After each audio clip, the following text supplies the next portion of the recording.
방에서 온라인 게임을 하고 있던 존. 갑자기 게임 친구가 말했어. 밖에서 이상한 일이 일어나고 있다고. 그는 게임을 멈추고 무슨 일인지 보러 갔어. 그 순간 그의 전화가 긴급 경보와 함께 울렸어. 그 후 그는 거리에서 들려오는 큰 비명을 들었어. 혼란스러운 표정으로 창문 밖으로 다가간 존. 그는 많은 사람들이 멈추지 않고 달리는 것을 보았어. 마치 아주 무서운 것을 본 것처럼. 순식간에 온 동네가 혼란에 빠진. 소방차가 빠른 속도로 지나감.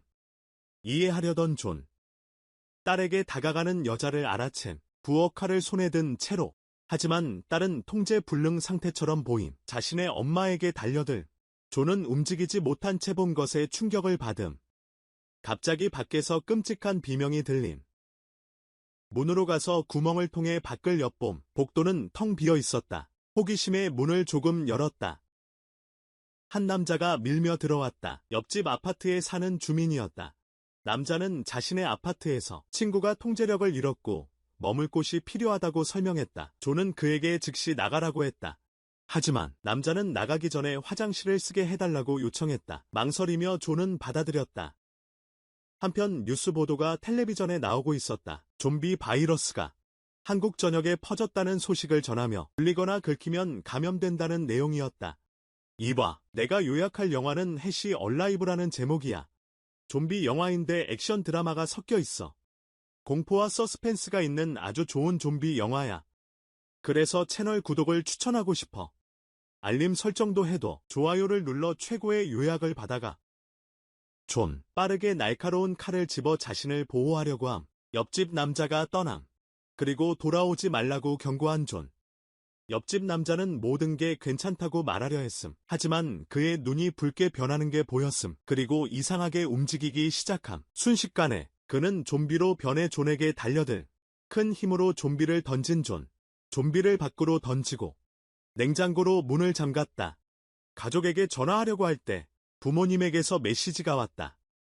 메시지에서 지금 집에 올 수 없다고 했다. 어떻게든 살아남으라고 존에게 부탁했다. 자신만 믿을 수 있다는 걸 알았다. 얼마나 오래 살아남아야 할지 몰랐다. 남은 적은 음식을 정리했다. 다음 날 드론을 보내서 바깥 상황을 확인했다. 좀비들이 모든 곳을 점령한 것을 보았다. 모든 아파트 모든 층이 좀비들로 가득했다. 밤 동안 총소리에 잠에서 깬 존. 기어가서 엿보았다. 경찰관이 싸우고 있는 것을 보았다. 좀비들과 싸우고 있었다. 그는 그녀가 둘러싸인 채 아무것도 할 수 없었고 갑자기 좀비의 먹이가 되었다. 문에서 큰 두드리는 소리가 들렸다. 매우 두려워하며 야구 방망이를 손에 들고 천천히 그곳으로 간 존. 좀비가 들어왔다. 냉장고로 문을 막으려 했지만 갑자기 효과가 없었다. 아이디어가 떠오른 존. 그는 최대한 빨리 발코니로 달려갔다. 그가 울타리를 붙잡는다. 좀비가 그를 향해 달려드는 순간 그가 재빠르게 피한다. 좀비는 곧장 지나쳐 떨어진다. 이번에 탈출한 존. 하지만 냉장고 안에 있던 음식 땅에 떨어져 먹을 수 없게 된다. 눈에 띄지 않기 위해 그가 찾을 수 있는 모든 것으로 창문을 가린다. 이렇게 얼마나 버틸 수 있을지 확신하지 못한다. 지금 존. 좀비뿐만 아니라 음식 부족까지 겪어야 했던 15일의 고된 날들 후에 존은 존재하지 않는 것을 보기 시작함. 부모님이 안전하게 집에 돌아오는 상상을 함. 하지만 현실로 깨어나며 견딜 수 없었음. 땅에 주저앉아 크게 울었지만 음성 메시지가 한 줄기 희망을 줌. 그 메시지는 부모님에게서 온 것임. 집 안에서는 신호가 매우 나빴다. 전화를 받게 두어야 했던 존. 신호를 받기 위해 성공했다. 하지만 부모님에게서 마지막 메시지만 받았다. 그들에게 무언가 매우 나쁜 일이 일어난 것 같다. 이미 한계에 다다른 준우. 심장이 얼어붙는 것을 느꼈다. 더 이상 살고 싶지 않았다. 이 세상과 작별을 결심했다. 목을 매달려던 존. 빨간 레이저 빔이 그의 얼굴을 비췄다. 그는 혼자가 아니라는 사실에 충격을 받음. 다른 사람이 살아있었음. 열심히 싸운 끝에 밧줄에서 벗어남. 가까이 다가가자 매우 아름다운 소녀를 봄. 그녀가 빠르게 말을 걸어옴. 다음 날 더 이야기하기로 약속함. 아침 7시에 만나기로 했지만 존은 늦잠을 자서 11시에야 깨어남. 유비는 그를 계속 지켜보고 있었음. 그가 음식을 필요로 한다는 것을 알게 됨. 그녀가 야구 배트를 사용해 밧줄을 던지려고 했다. 하지만 충분히 멀리 던지지 못해 밧줄이 떨어졌다. 다행히도 존이 드론을 가지고 있었다. 그는 드론을 사용해 성공적으로 밧줄을 가져갔다. 유빈에게 밧줄을 전달한 후 유빈은 존에게 음식을 나눠줬다. 하지만 그가 먹고 있을 때 존은 뭔가 잘못됐다는 것을 깨달았다. 소방관이 좀비로 변했다. 밧줄의 다른 쪽 끝을 잡고 있었다. 이 좀비는 여전히 살아있는 것처럼 행동했다. 그가 밧줄을 세게 당겨 유빈이 넘어지고 기절했다. 좀비가 밧줄을 당기기 시작했다. 그리고 유빈의 집 쪽으로 움직였다. 좀비를 막으려는 존. 하지만 너무 멀어서 할 수 없었다. 그래서 드론을 사용해 좀비를 혼란시키려고 했다. 하지만 좀비가 드론을 부숴서 소용없었다. 그 순간 좀비가 발코니를 통해 들어오려고 했다. 유빈이 빠르게 일어나서 공격했다. 그녀는 좀비를 쓰러뜨렸다. 유빈이 안전한 것을 보고 안도했다. 그러나 그녀가 준 음식이 거의 다 떨어졌다.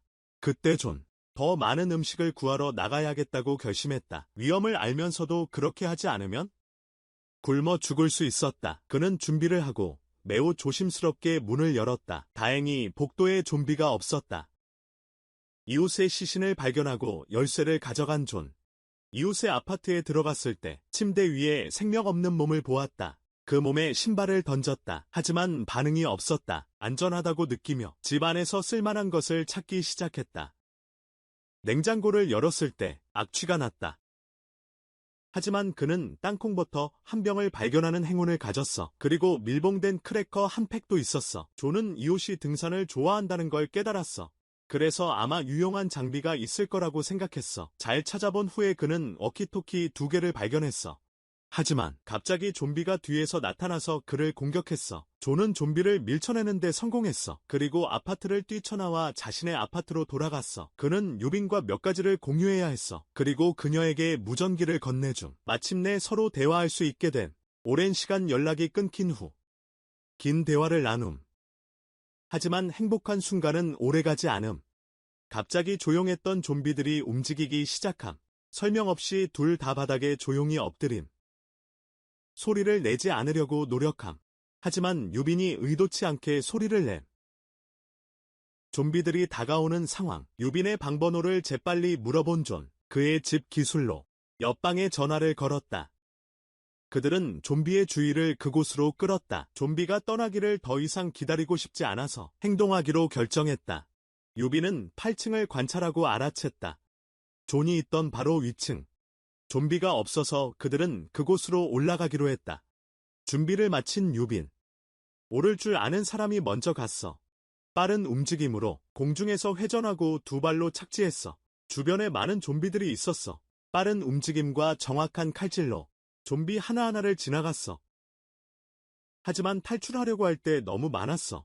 좀비가 그녀를 넘어뜨렸어. 그녀는 땅에 있는 총을 봤어. 잡으려고 할 때 좀비가 가장 위험한 순간에 그녀를 공격했어. 너를 구하러 나타난 존. 함께 그들은 좀비 무리를 뚫고 건물로 달려갔다. 좀비를 막기 위해 유리문을 닫았다. 그리고 엘리베이터에 탔다. 곧바로 8층으로 갔다.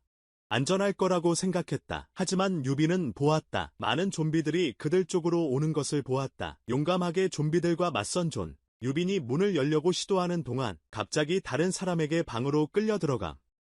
곧 누군가 연막탄을 던짐.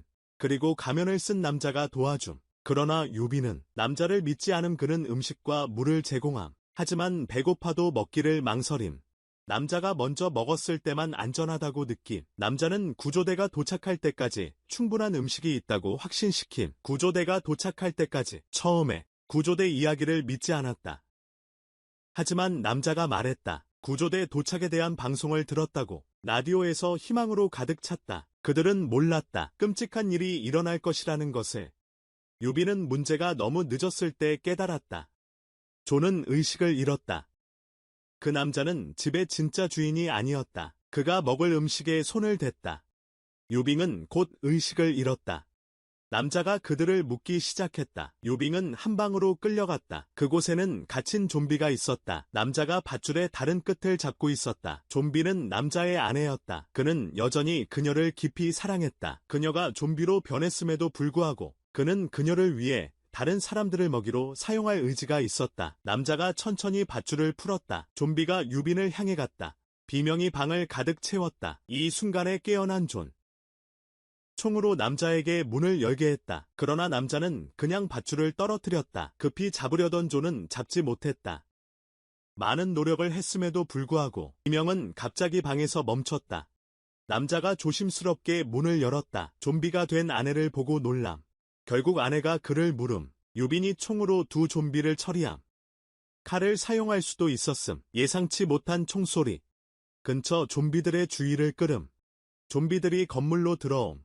둘 다 희망을 잃음. 유빈이 존에게 자신을 쏘라고 요청함. 좀비에게 공격당하기보다 운명을 통제하기를 선택함. 좀비에게 당하기보다 자신들의 선택을 원함. 그 순간 총을 쏘려던 그들은 헬리콥터 소리를 들음. 창문을 통해 보며 구조대가 도착하는 것을 봄. 잡히지 않기 위한 유일한 기회였음.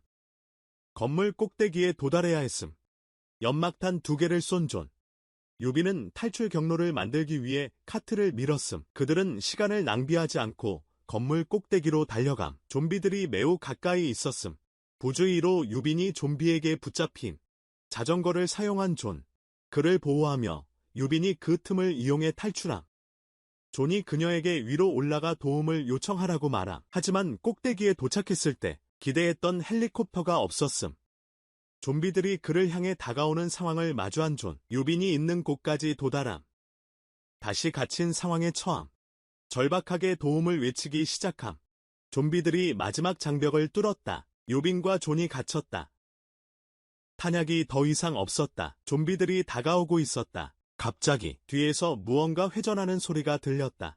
헬리콥터가 어디선가 나타났다. 강력한 공격을 시작했다. 많은 좀비들을 빠르게 처치했다. 두 사람은 구출되어 헬리콥터에 탑승했다. 그 끔찍한 지역에서 도망치며 그들은 이 고난을 견뎠다. 서로를 바라보며 미소 지었다. 다행히도 그들은 저항했고 도시의 다른 곳에서도 살아남은 사람들이 있었다. 구조를 기다리며 살기 위해 계속 싸우는 한. 희망은 항상 있을 것이다. 요약이 마음에 들었나? 새로운 비디오 알림을 받으려면 종을 활성화해.